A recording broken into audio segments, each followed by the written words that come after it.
Construir una estrategia financiera sólida indudablemente es la meta de casi todos los inversionistas, pero lo cierto es que a la hora de invertir, si bien hay muchos beneficios, también existen demasiados riesgos.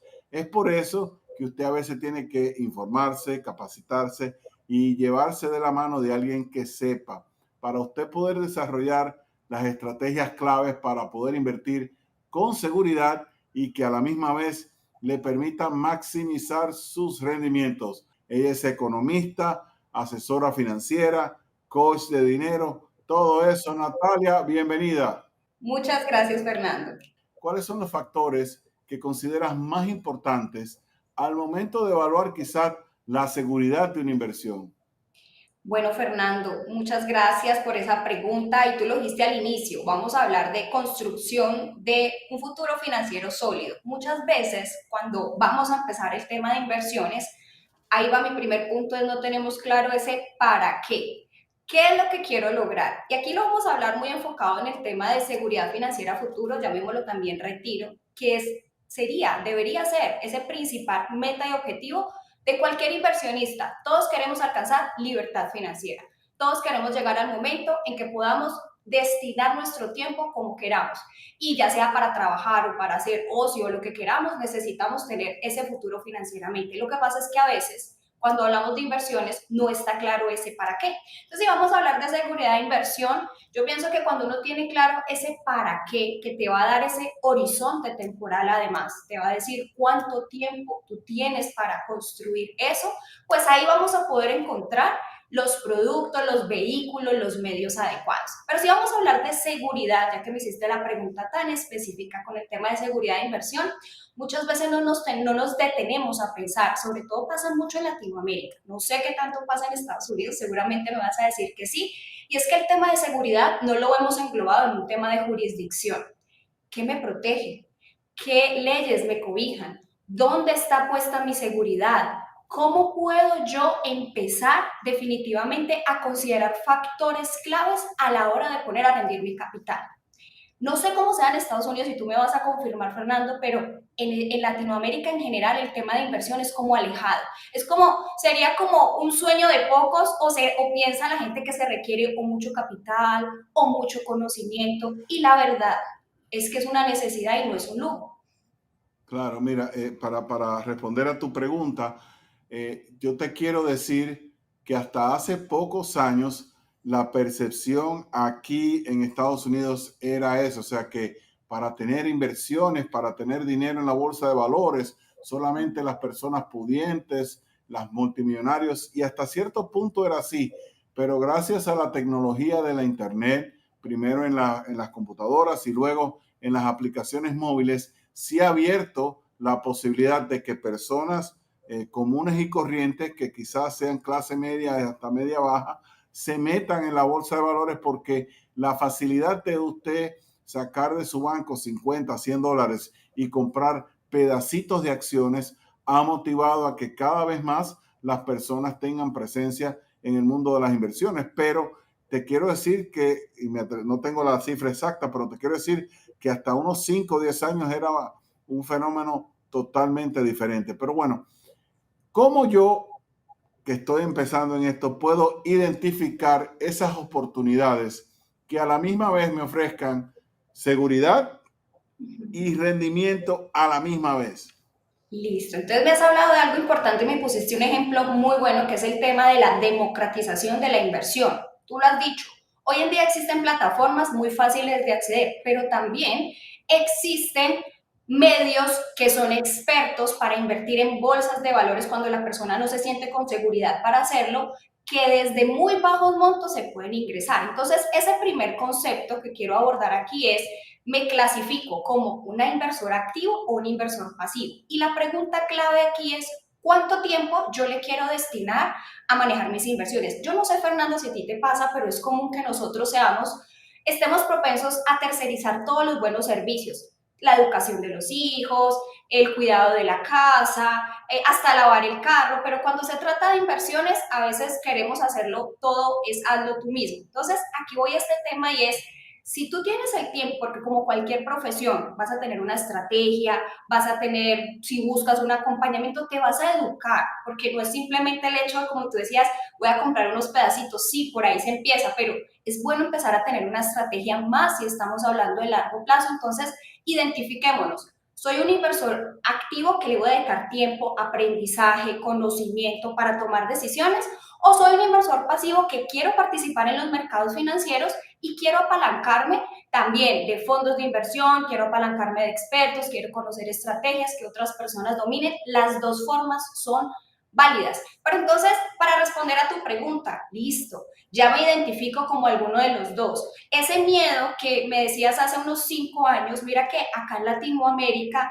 cada vez se trabaja, o nosotros los que trabajamos educando financieramente, es hacerle abrir a la gente los ojos de que solo ahorrando en una cuenta de ahorro, solo ahorrando en un depósito a término fijo, no se va a lograr lo que se necesita. Entonces ahí es donde entra la inversión. ¿Y qué más este canal y este programa? Para hablar de posibles rendimientos de mercados financieros, porque hay a veces ilusiones, le digo así, o como falsas expectativas de los potenciales de mercados. Todo el mundo quiere rentabilidad, todos queremos rentabilidad, pero cuando yo conozco los posibles rendimientos de los mercados financieros, sé a qué estoy, en qué estoy haciendo, no me dejo meter tan fácil, llamémoslo así, los dedos a la boca, porque tristemente también se apalancan en inversiones en mercados financieros para hacer actos indebidos. Entonces, cuando nosotros hablemos de eso, miremos el largo plazo. Nada mejor que hablar de la historia y los números reales. Tú hablas ahorita de unos indicadores,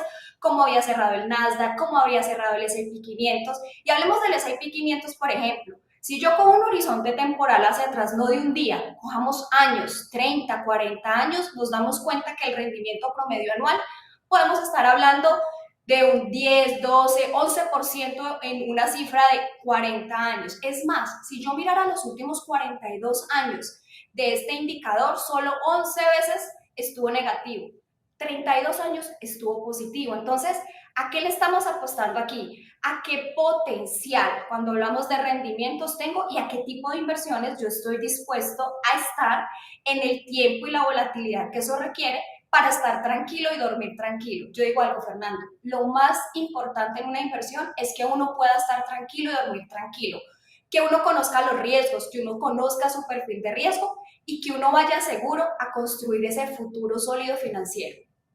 Claro, y un punto muy importante que es el que yo le digo a la gente, y lo hemos discutido aquí en múltiples ocasiones en el campanazo, es que no es lo mismo, por ejemplo, en mi caso, obviamente yo llevo años haciéndolo, pero no es lo mismo yo a mis 55 años comenzar a ahorrar para invertir que una persona que esté recién graduada de la universidad, que tenga 25 años, o un empleado que tenga 35 años de edad. Entonces, obviamente, en el caso mío de los 55 años, yo tengo que buscar inversiones menos volátiles, más estables, aunque me den menos rendimiento, pero que sean más o menos más seguras, porque a mí me queda menos tiempo de vida que un muchacho de 35, 40 años que todavía tiene 40 años de por medio para ahorrar y para invertir y para perder y para reganar. Y para volver a ganar. Importantísimo eso que estás diciendo, Fernando, porque conozco a las personas, como tú dices, muy jóvenes que empiezan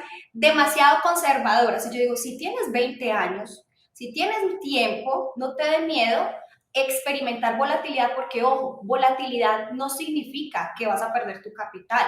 Volatilidad es lo normal en una inversión y se requiere para poder que hayan ganancias. Y también, si yo ya estoy en una edad donde no me quede tanto tiempo para poder hacer crecer mi capital, para poder multiplicar mi dinero, entonces tengo que ser sabio en ese sentido y saber que más vale, como decimos aquí, pájaro en mano que si volando, y es cómo tengo seguridad a la hora de empezar a hacer estas inversiones, más si estoy nuevo en el mercado, lo puedo hacer, pero ser consciente de los potenciales rendimientos y del tipo de inversión en el que yo debería estar, y para eso es que uno hace un estudio del perfil de riesgo, de la realidad financiera de la persona, de cuánto tiempo me queda a mí para construir ese capital, que es tan importante a la hora. Mira, yo siempre he dicho, la mejor forma de hacer dinero, Fernando, es hacerlo lento.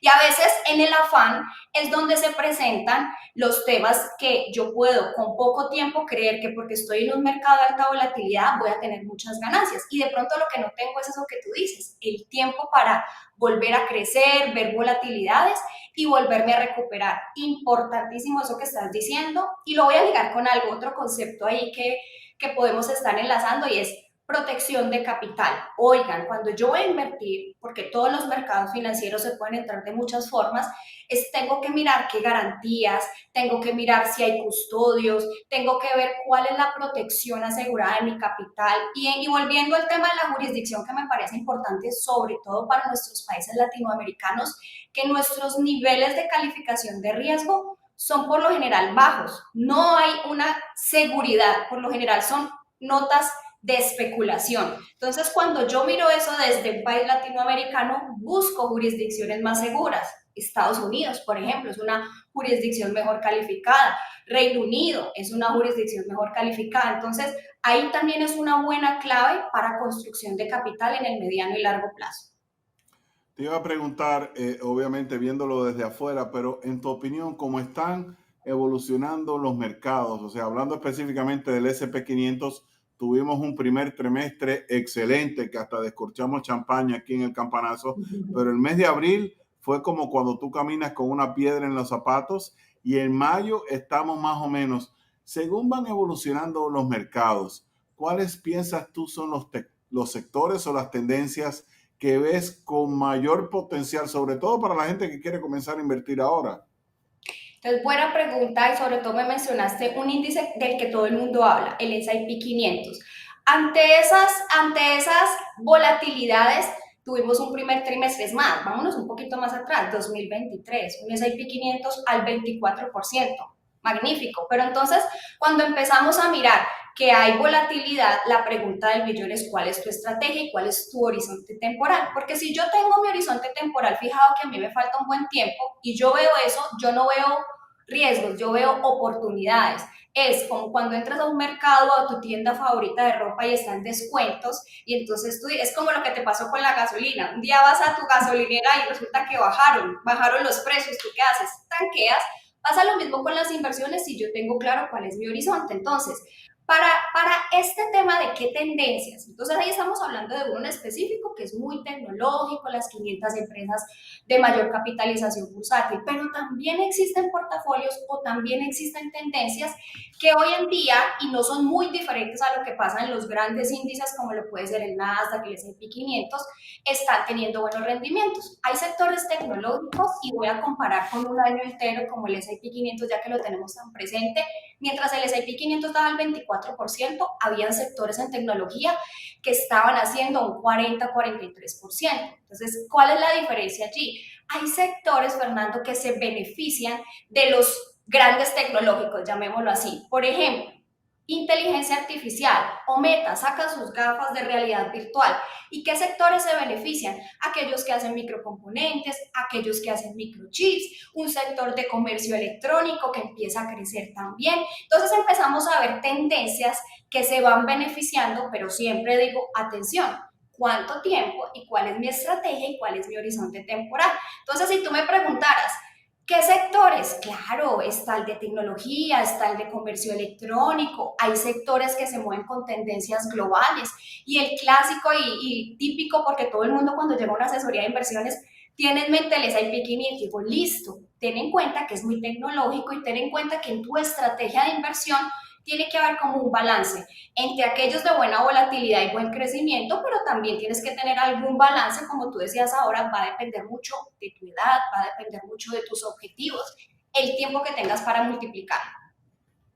Te quería preguntar, y obviamente yo sé que tú trabajas con personas, pero ¿cuáles son quizás los errores más comunes que cometen los inversionistas, sobre todo a la hora de estar empezando? Muy buena pregunta. Entonces, mira, errores comunes cuando se está empezando. Uno, buscar no tener una estrategia. Para mí eso es lo más importante. Si yo tengo clara mi estrategia, porque todo el mundo quiere entrar y a nadie le gusta perder. Eso es algo muy del ser humano, ¿no? Entonces, el error más común es, o voy y pregunto qué hacen mis amigos, mis conocidos, y no me dedico yo también a entender un poco mi perfil, qué quiero y no tener una estrategia. Entonces, entrar en las alzas y salir huyendo en las bajas. ¿Por qué? Porque no tengo una estrategia y me dejo llevar por la corriente. Cuando yo tengo una estrategia o un acompañamiento al menos para hacerlo con certeza, pues voy a evitar hacer lo que todo el mundo hace. Bien dice Warren Buffett, ¿no? Tengo que, cuando todo el mundo está huyendo, yo entro. Cuando todo el mundo está en pánico, yo me quedo.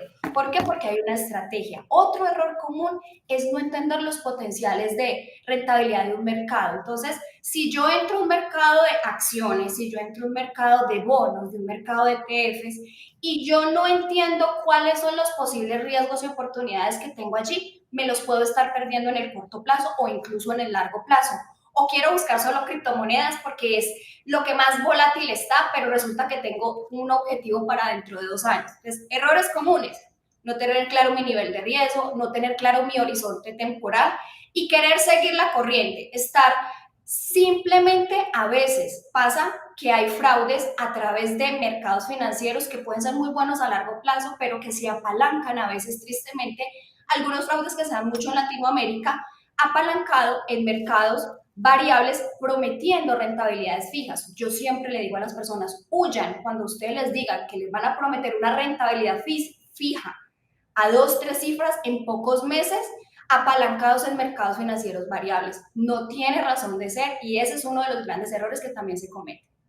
Claro, definitivamente. Si suena muy bueno para ser real, probablemente no lo es. Y cuando estabas hablando de que de la política, bueno, de la filosofía de Warren Buffett, de que cuando todo el mundo va para un lado, él va del lado contrario, me acordé de una escena de la película de 1996 que se llama El Día de la Independencia, Independence Day, donde estaba el actor Will Smith y Jeff Goldblum entrando a la ciudad cuando todo el mundo estaba tratando de huir. Y eso es precisamente buena estrategia.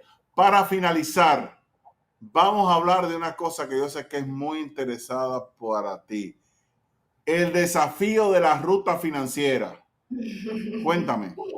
Mira, yo siempre, y gracias por esa pregunta, siempre he hablado, siempre he creído y le enseño a la gente, a mis alumnos, de que el dinero se hizo para 3 cosas: para vivir, para multiplicar y para compartir. Si hoy tú y yo estamos hablando aquí de inversiones y hay personas que hoy simplemente ven el dinero como un medio para vivir porque hoy todavía no pueden con lo que tienen empezar a multiplicar y compartir, hay que hacer una correcta ruta y saber dónde estoy. Posiblemente en mi nivel de deudas no me esté dejando tener una parte para poder multiplicar, entonces tengo que empezar a organizar. O posiblemente mi estilo de vida no tener una planificación financiera haga que yo me consuma todo lo que llega y hasta más y no poder empezar a ver. Entonces la ruta financiera es el programa de acompañamiento donde nosotros guiamos a las personas a elevar su nivel financiero sin importar el punto de partida. Puede que tú estés hoy en un nivel donde ya estés listo para invertir y todo lo que estemos hablando aquí esté tomando nota y diciendo, bueno, qué interesante, voy a empezar a investigar más sobre este tipo de mercados porque ya tengan su presupuesto o su capacidad listo para empezar a hacerlo. O puede que a alguien esto todavía le suene muy lejano porque cuando tú y yo hablamos de que posiblemente estén pensando que deben tener mucho dinero, es posiblemente un tema de administración de lo que tienen hoy. Entonces la ruta financiera es ese acompañamiento para poder empezar a pasar de ahorradores a inversores, bajar el nivel de deuda si es que eso soy lo que hoy no me deja, organizar mejor mis ahorros o por qué no sé cómo empezar en mercados financieros y por ende por el temor solo guardo y guardo en una cuenta de ahorros. Entonces, ¿qué opciones de acuerdo a mi perfil de riesgo, nivel de si soy un inversor activo o pasivo, debería estar tomando, debería poder hacer para poder avanzar? Todos podemos entrar en mercados financieros porque hay opciones para todo el mundo desde la realidad financiera en la que te encuentres. Y digo, qué tristeza que la gente se pierda de los beneficios de planificar financieramente su futuro. Y hablando de solidez para ese retiro, porque no sepa que lo puede hacer con lo que tiene hoy. De todo lo que dijiste, lo que más me gustó fue la parte de compartir. Yo le voy a dar a Raúl que te dé mi número de teléfono para que cuando tú estés dispuesta a compartir, con muchísimo gusto, aquí vamos a tener las puertas abiertas para recibirte de nuevo. Señores, Excelente. Natalia Ospina, búsquela. Ella tiene su canal de YouTube, tiene su cuenta de Instagram, tiene su página de internet. Búsquela, ahí le estamos poniendo su canal de YouTube. son consejos sabios, útiles y, como yo digo siempre, explicados en arroz con habichuela, en arroz con frijoles, para que la gente lo entienda. Muchísimas gracias, Natalia, por estar con nosotros en el campanazo y no te pierdas, regresa pronto, tráenos temas, que eres bienvenida siempre aquí en el campanazo. Gracias, Fernando, por la invitación y con muchísimo gusto, cuando quiera.